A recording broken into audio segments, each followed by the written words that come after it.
o que esperar do mercado imobiliário brasileiro em 2024. Pois é, 2023 foi um ano que ficou marcado por alguns acontecimentos emblemáticos no setor imobiliário. Nós tivemos um novo presidente da República,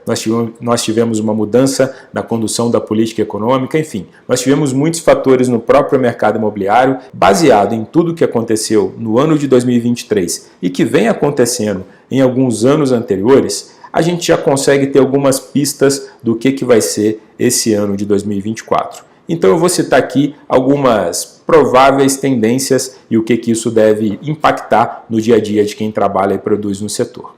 E a primeira delas é, muito provavelmente nós teremos o mercado imobiliário com novos lançamentos dentro do Minha Casa Minha Vida, especialmente falando faixa 3. E por que especialmente falando no faixa 3 e por que novos lançamentos dentro do Minha Casa Minha Vida? Bom, desde que o novo presidente da República assumiu, ele vinha deixando claro que uma das prioridades do seu governo seria o Minha Casa Minha Vida, de fato foi, muito embora ele tenha falado que a prioridade seria as faixas mais baixas, a gente sabe que na prática isso não é tão simples de fazer, e o fato é que a faixa 3, que é o que a gente considera como uma habitação de mercado, ela ficou ali muito favorecida, especialmente depois das atualizações que o programa teve, como a correção do valor teto dos imóveis, que foi para 350 mil, isso acabou fazendo com que um novo mercado surgisse para o Minha Casa Minha Vida. E muitas incorporadoras já perceberam isso e estão de olho nesse cliente, que é o cliente ali da classe média que não estava conseguindo ser muito bem atendido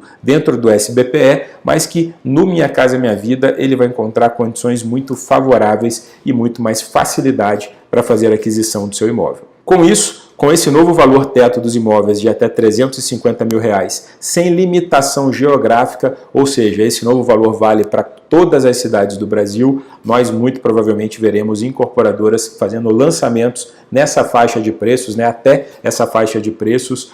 nas cidades Brasil afora. Isso vai permitir com que a gente tenha um mercado um pouco mais líquido e é importante a gente destacar que também um dos motivos para isso é que nós temos bastante recurso dentro do FGTS, que é o grande funding, ou seja, a grande origem de recursos para esses financiamentos, ao contrário de outras linhas, como é o caso do SBPE, que nós falamos muito dele ao longo do ano de 2023. Essa, portanto, é a primeira grande tendência que nós estamos enxergando. A segunda tendência que nós estamos enxergando a possibilidade bem provável de acontecer é um novo ciclo de alta do preço dos imóveis. É isso mesmo. E o motivo para isso é muito simples. Nós iniciamos em 2023 o ciclo de queda da taxa de juros e geralmente quando a taxa de juros vai caindo num ciclo contínuo e ela consegue chegar num patamar onde o custo do crédito, do financiamento imobiliário de uma forma geral também fica num patamar mais baixo, isso acaba abrindo o mercado para mais pessoas, ou seja, mais pessoas se credenciam para a compra do imóvel e mais pessoas conseguem acessar o mercado de crédito imobiliário. Com mais gente comprando, nós teremos o quê? Uma possível valorização do preço dos imóveis. Pois é, muita gente que está esperando para comprar um imóvel, esperando as taxas de juros caírem, eu recomendaria que tome cuidado, porque geralmente quando as taxas de juros elas vão caindo num patamar muito frequente, o preço dos imóveis geralmente começa uma valorização na mesma proporção. E isso é muito importante para que todos nós estejamos atentos para conseguir capturar o valor correto, tanto na hora de comprar e consequentemente também na hora de vender. As taxas de juros para o consumidor final, nós enxergamos que a partir do segundo trimestre de 2024, elas devem começar também um ciclo de quedas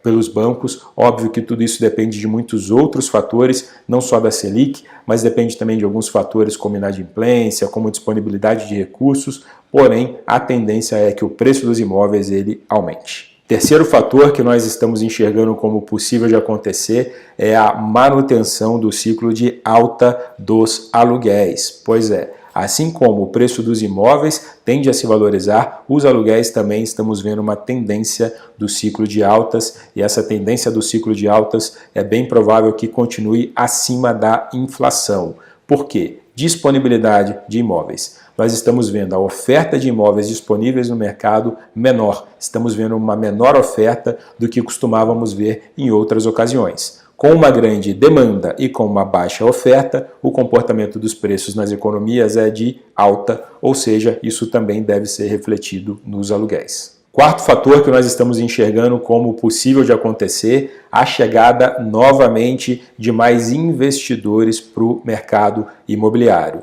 Tanto pelos fatores que eu citei antes, né, potencial de valorização para quem quer comprar e ganhar com a valorização daquele imóvel para uma revenda futura, ou alta dos aluguéis para aqueles investidores que têm um perfil mais de rentista, que querem comprar para alugar. Esses fatores por si só já devem ajudar a trazer mais investidores para o mercado imobiliário. Porém, soma-se a isso o fato de que, com taxas de juros caindo, Selic menor, aplicações financeiras disponíveis no mercado entregando uma menor rentabilidade do que estavam entregando quando os patamares estavam mais elevados, possivelmente veremos mais investidores chegando para o setor imobiliário. Se você é incorporador, se você é imobiliária, corretor de imóveis, fique de olho nesse público, porque além da questão financeira, estamos vendo também uma grande tendência de pessoas querendo mais segurança para os seus investimentos, querendo diversificar as carteiras que estão muito líquidas, querendo alocar em alguns ativos reais, e isso acaba favorecendo para quem trabalha no mercado imobiliário, para quem vende, para quem produz imóveis de uma forma geral. E o quinto fator, quinta tendência que muito provavelmente deve acontecer e deve se manter, é que o mercado de alto padrão e luxo, esse mercado deve continuar muito bem, obrigado, assim como ele vem andando nos últimos anos. E o motivo para isso, já falamos aqui em algumas outras ocasiões, é que no Brasil, para altíssimo luxo, para altíssimo padrão, nós temos aí uma demanda eventualmente maior do que a própria oferta, ou seja, não é à toa que grandes condomínios com conceito, condomínios nichados, condomínios que têm ali um valor agregado, grandes propriedades, elas acabem indo melhor no mercado quando são colocadas ali à venda pela primeira vez, quando tem o seu lançamento, em detrimento a outros imóveis. Nós temos uma demanda muito sólida para altíssimo padrão e luxo no Brasil, essa tendência deve continuar por todos esses fatores e também é algo que a gente tem que ficar de olho. De uma forma geral, esses são os principais pontos que a gente está observando. A gente não pode deixar de considerar também que o custo de construção, né, o INCC, que passou por períodos de muita elevação na época da pandemia, devido a um desabastecimento da cadeia global de suprimentos, devido às commodities, enfim, não vou entrar em questões técnicas, mas na pandemia nós vimos ali os índices econômicos completamente malucos, INCC muito alto, IPCA e IGPM também não se comportaram de uma forma regular. Depois da pandemia, nós vimos uma acomodação muito grande desses itens, eventualmente até uma deflação em muitos deles, como é o caso de IGPM, porém, a partir do próximo ano, nós enxergamos que com tudo isso um pouco mais regulado, esses índices devem continuar a sua sequência de alta, porém uma alta muito mais moderada e administrável dentro da normalidade, digamos assim, podendo ter um pouco mais de previsibilidade. Isso acaba sendo uma coisa mais tranquila, digamos assim, para quem tem que administrar os seus negócios ou até mesmo para quem tem que comprar um imóvel, porque sabe que quem vai comprar na planta, por exemplo, a tendência pelo menos é de que não haja grandes oscilações, claro, a não ser que haja um fator externo muito grande, como foi o caso da pandemia,